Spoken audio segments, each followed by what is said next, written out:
Gabonaises, Gabonais, mes chers compatriotes, en ce jour solennel où j'ai l'honneur de m'adresser à vous, à l'occasion du Nouvel An, il me paraît important de commencer par rendre grâce à Dieu Tout-Puissant, car c'est par lui que le Gabon, notre chère patrie, existe et surmonte quotidiennement les obstacles de notre ère.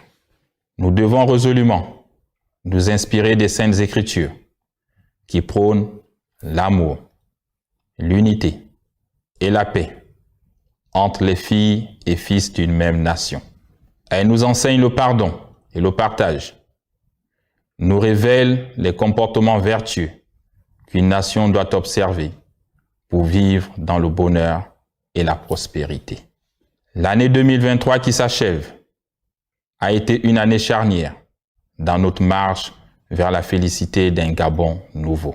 Les forces de défense et de sécurité ont unanimement décidé de ne pas cautionner la forfaiture électorale. Elles ont pris leurs responsabilités aux yeux du peuple gabonais et de la communauté internationale, de respecter le serment de protéger la nation contre la dictature et la corruption, en mettant fin à un régime à bout de souffle, et dont les pratiques nous auraient conduits inévitablement vers le chaos. Le coup de la libération a été salué par l'ensemble de la population. Par cette adhésion, elle a tenu à être en harmonie avec les paroles de notre hymne national, socle de notre vivre ensemble. Le Comité pour la transition et la restauration des institutions ouvre ainsi une période de transition politique dans notre pays. Parvenu à cette étape, je voudrais réitérer ma profonde gratitude au peuple gabonais pour son soutien enthousiaste au coup de la libération. C'est aussi l'occasion pour nous de faire une rétrospection afin d'apprécier sans complaisance les actions réalisées, d'apporter les rectificatifs qui s'imposent et surtout de nous projeter vers un futur pour relever les prochains défis de notre destin commun. En effet, en 4 mois d'exercice, nous avons engagé des réformes structurelles qui facilitent l'accès à l'éducation, à la formation et à la santé. Celles-ci réduiront l'évasion fiscale, la corruption, en favorisant l'équité sociale.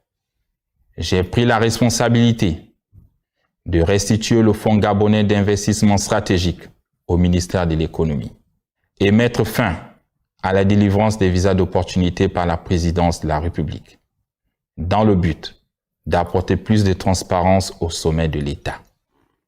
En 4 mois, la dette du Gabon a été payée et sa crédibilité auprès des bailleurs de fonds restaurée. En seulement 4 mois, nous avons remis le pays au travail et lancé les travaux de voirie dans les grandes villes. À ce jour, ce sont 421 km de routes qui ont été revêtues en bitume, en béton bitumineux et en pavé.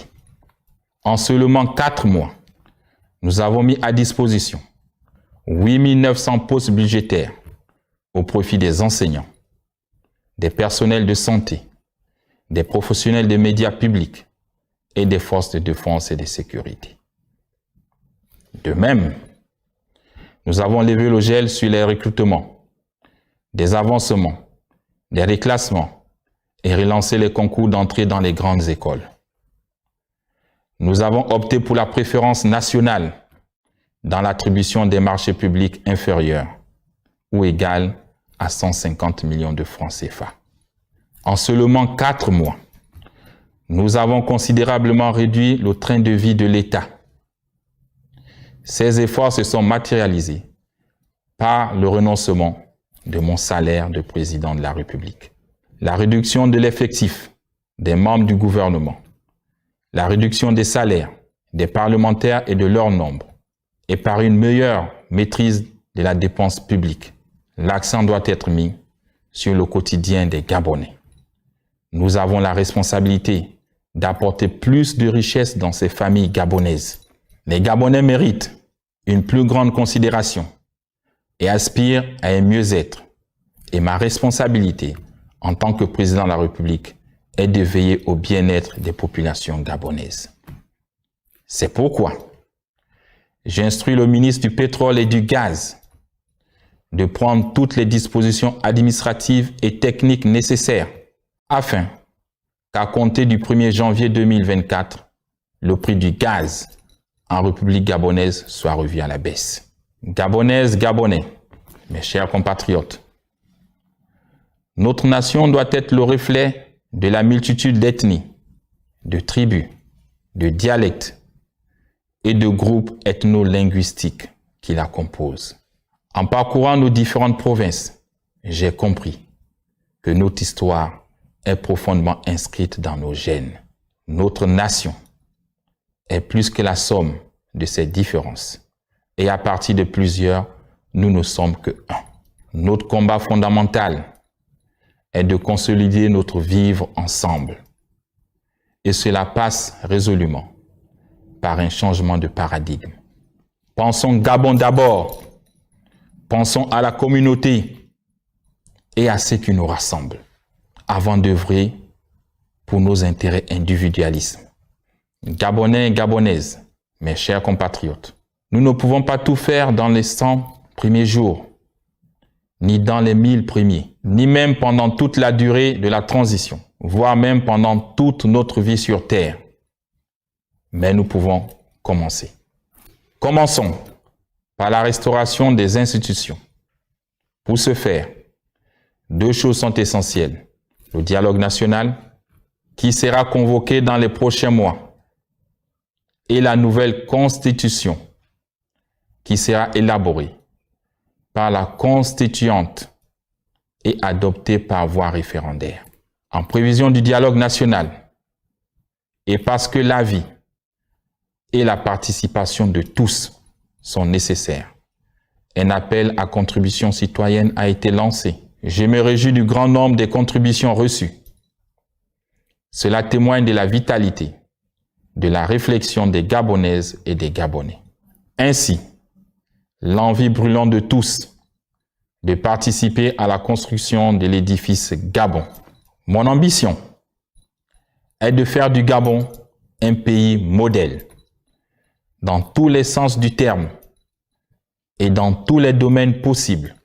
C'est pourquoi, en harmonie avec l'Ordre des architectes gabonais, nous avons envisagé la construction de la ville éblouissante et fière, qui respectera les normes environnementales et sera digne des plus grandes capitales modernes. En attendant la matérialisation de ce projet, le gouvernement poursuivra le programme de construction de logements sociaux adaptés aux réalités des Gabonais et mènera à terme ceux inachevés. J'ai instruit le gouvernement de poursuivre l'extension et le développement du réseau routier national par la réhabilitation de l'existant et la construction de nouvelles routes. Dans la même lancée, pour ce qui est de la problématique de l'emploi, j'ai également ordonné d'inviter les entreprises de tous les secteurs à doubler leur production.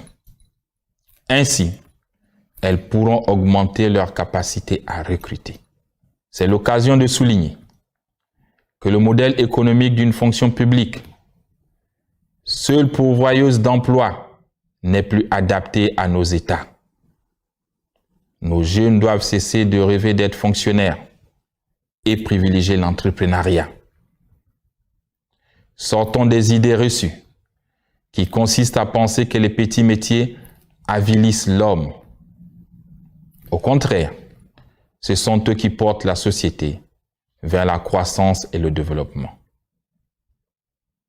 Afin de soutenir l'entrepreneuriat, le gouvernement devra me soumettre très rapidement les conditions de la création d'une banque nationale de développement pour l'entrepreneuriat des jeunes, capable d'accompagner les PME, PMI à travers les 9 provinces. Peuple gabonais, dans l'optique d'augmenter nos recettes, nous avons décidé de faire valoir les droits de préemption de l'État pour le rachat de la société pétrolière Assala. C'est un acte de grande portée nationale qui permettra à la République de marquer sa souveraineté dans le secteur pétrolier, poumon de notre économie. De même, j'ai instruit le chef du gouvernement de mener une réflexion sur les conditions d'application de la taxe sur la contribution foncière unique. Celle-ci permettra de financer le développement des collectivités locales. Et je voudrais particulièrement m'adresser à mes pères, mes mères, mes aînés, qui ont été admis à faire valoir leur droit à la retraite. Je suis témoin des difficultés auxquelles vous êtes confrontés au quotidien. Et je prends l'engagement de commencer à payer les rappels de vos pensions d'ici le mois de février 2024.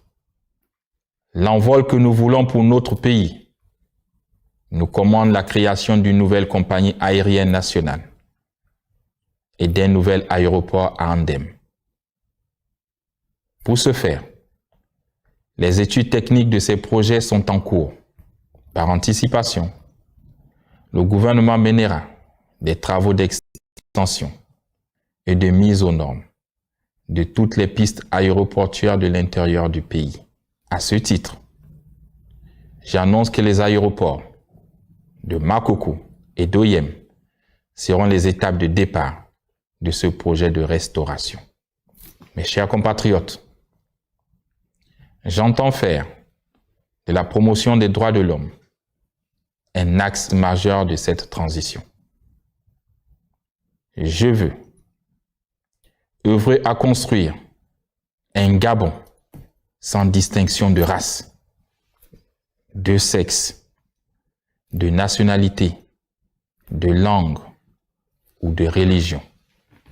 C'est pourquoi l'année 2024 qui commence sera placée sous le sceau d'une prospérité partagée et d'une plus grande humanité.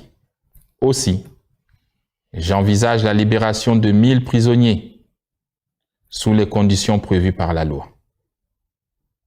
Par ailleurs, la protection des biens et des personnes restera une de mes préoccupations majeures. J'attends des forces de défense et de sécurité qu'elles soient responsables au service du peuple et de la paix, comme elles l'ont été le 30 août dernier. Gabonaises, Gabonais, mes chers compatriotes, je voudrais vous adresser chaleureusement mes vœux de bonheur, de paix, de santé, de prospérité et de longévité. Puisse l'Éternel notre Dieu, le Très-Haut, le Maître des temps et des circonstances, dans sa grande et profonde bonté, continuer de veiller sur notre cher pays, le Gabon. Bonne et heureuse année 2024. Peuple gabonais, unis dans la concorde, c'est enfin notre essor vers la félicité. Honneur et fidélité à la patrie, je vous remercie.